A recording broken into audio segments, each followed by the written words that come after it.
President Donald Trump speaks to reporters before boarding Marine One on the South Lawn at the White House in Washington, D.C. On December 13, 2026 will be a defining year for President Donald Trump's political standing and for the ultimate substance and legacy of his second term.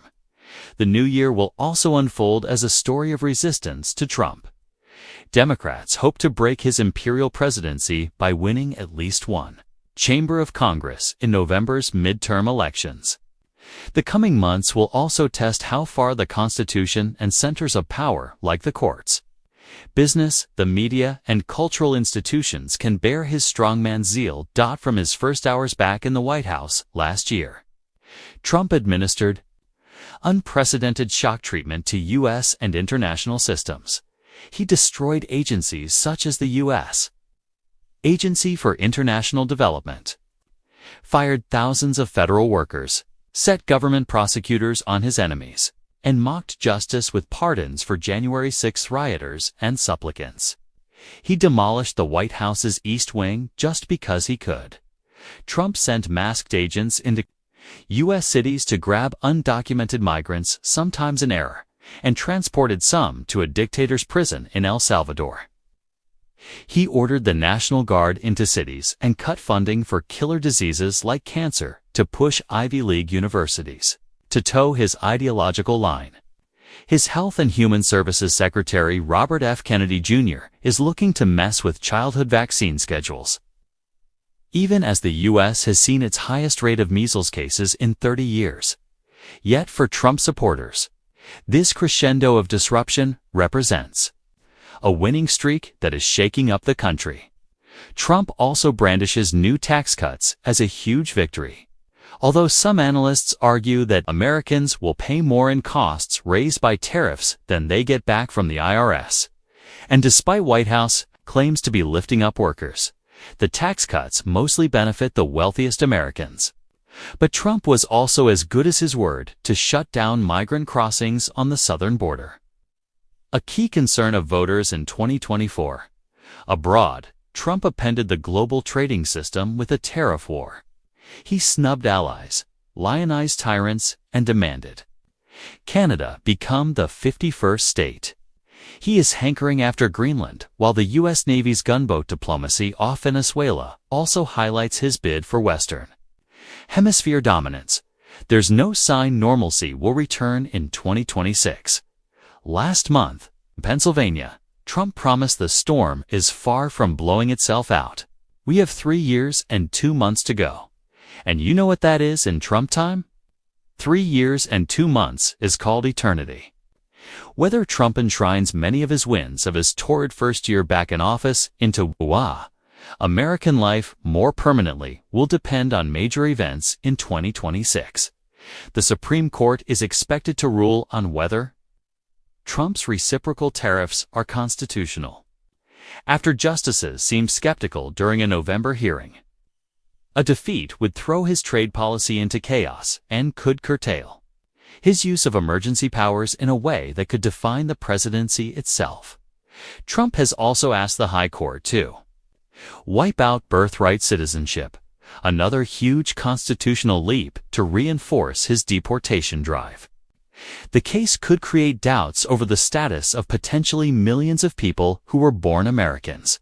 People demonstrate outside the Supreme Court in Washington, D.C. on May 15, 2025, as the court was hearing arguments about lower courts' ability to block Trump's policy to end birthright citizenship. The courts will again be the primary domestic constraint on Trump for most of 2026. The website Just Security is currently tracking 552 cases, of which 153 resulted in permanent or temporary blocks on government action. Another 28 are held up pending appeal. The administration has recorded wins in 113 cases, with 214 awaiting court rulings. The hallmark of Trump's second term is the fast and vast use of executive authority power to outrace resistance and to create a sense of his inevitable and overwhelming power. But he may not have everything his way in 2026, as the year turned. There were signs that, for all his reality-defying spectacle, the trends that often turn presidencies that begin in a blitz of action into crumbling monuments to arrogance and overreach are setting in. Trump's approval rating has plunged to the lowest levels of his second term and is currently just 38%. In the CNN poll of polls average, Republican lawmakers are rushing to retire, fearing a Democratic rout in the midterms. The public has concluded Trump has flouted his campaign promises to lower prices. And 10 years in, fractures are tearing at Trump's far-right movement, including over whether an Adolf Hitler enthusiast has a place in it. MAGA dissidents like Georgia Representative Marjorie Taylor Greene are blasting Trump's extensive global power plays as a betrayal of America first. Trump might be unmatched as an outside crusader against the deep state, but he now represents an increasingly ragged status quo. This year, he'll need to accomplish a mission at which he failed in his first term, rebuilding his political capital in office. The next year may decide whether a president who has defied every other norm in his office can plug the leaks of power that turn second term presidents into lame ducks. People now seem less scared of Trump after a year in which craven tech oligarchs genuflected and top law firms caved to his pressure. An unprecedented Republican revolt led Congress to demand the release of the Jeffrey Epstein files, reigniting a damaging intrigue about Trump's past friendship with the accused sex trafficker. Local GOP lawmakers in Indiana thwarted Trump's bid to fiddle their state's congressional map to boost GOP midterm hopes. Voters used their first big chance to judge his presidency by choosing Democratic governors in New Jersey and Virginia. And Trump was forced into a climb down on one major issue after a Supreme Court rebuke, announcing on New Year's Eve that he'd withdraw National Guard troops from Los Angeles, Portland, and Chicago. A Democratic triumph in the midterm elections would inflict a devastating regime of investigations on Trump in the last years of his term. But he's hardly helping beleaguered Republicans on Capitol Hill. His lack of interest is depriving them of new laws to run on. He'd rather rule by decree than legislate after passing his one big, beautiful bill act. We don't need anything more from Congress, the president said in Tokyo in October. But Trump may already be courting a New Year political disaster. The expiration of enhanced Affordable Care Act subsidies landed millions of voters with massive price hikes for insurance plans. And his promised better health care at cheaper rates is as much a mirage now as in his first term. And Trump sends his GOP allies deeper into the mire every time he calls the affordability crisis a hoax.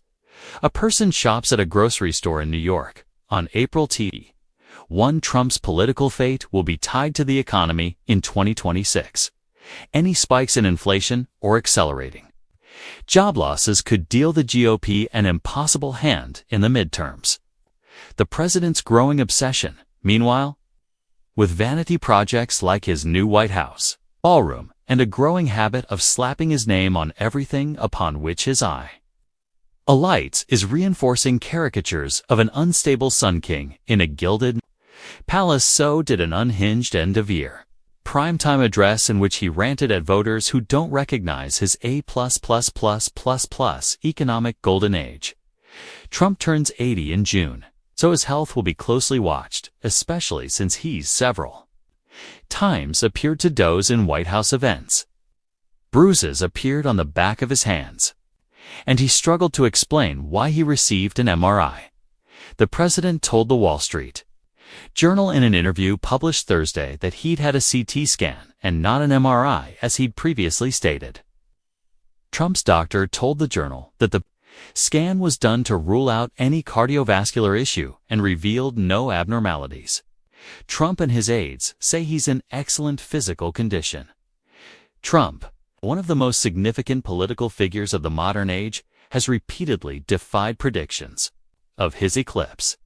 It's hard to imagine who else could have pulled off the world's greatest political comeback in 2024. Beset by legal baggage that threatened to send him to jail, The president will hope that a light-year surge in GDP growth and an easing of inflation is a harbinger rather than the statistical noise that some analysts attributed to the government shutdown. Prolonged growth and job creation could blunt the affordability crisis and lift Republicans politically. If Treasury Secretary Scott Bessent's predictions that tax cuts and deregulation unleash a boom come true, Trump will defy his detractors. And even a Supreme Court knockback on tariffs could be a silver lining if he opts to roll back duties and lower prices, revive moribund consumer confidence. Trump always seeks a foil, and he's been lucky in his enemies. He may be unpopular, but polls show the public also despairs over Democrats who often struggle to speak to regular Americans. Republican midterm campaigns will remind voters of unchecked migrant flows and 40-year high inflation of the Biden administration. Still, the emerging 2028 presidential race could sharpen Democratic messages and show change-hungry voters some younger leaders with new ideas. A permanent swirl of chaos, vengeance, and a scent of corruption surrounds a president who didn't blink when Qatar gifted him a private jumbo jet, and who expects endless tributes and awards from foreign leaders. But some Trump supporters love that he insults the conventions of his office and offends liberals, media commentators, and decorum. Some see the mayhem, threats, social media rage, and vulgarity as proof Trump is succeeding. Not everyone judges him by conventional metrics like polls, economic growth, and national unity. He's as much a dominant cultural force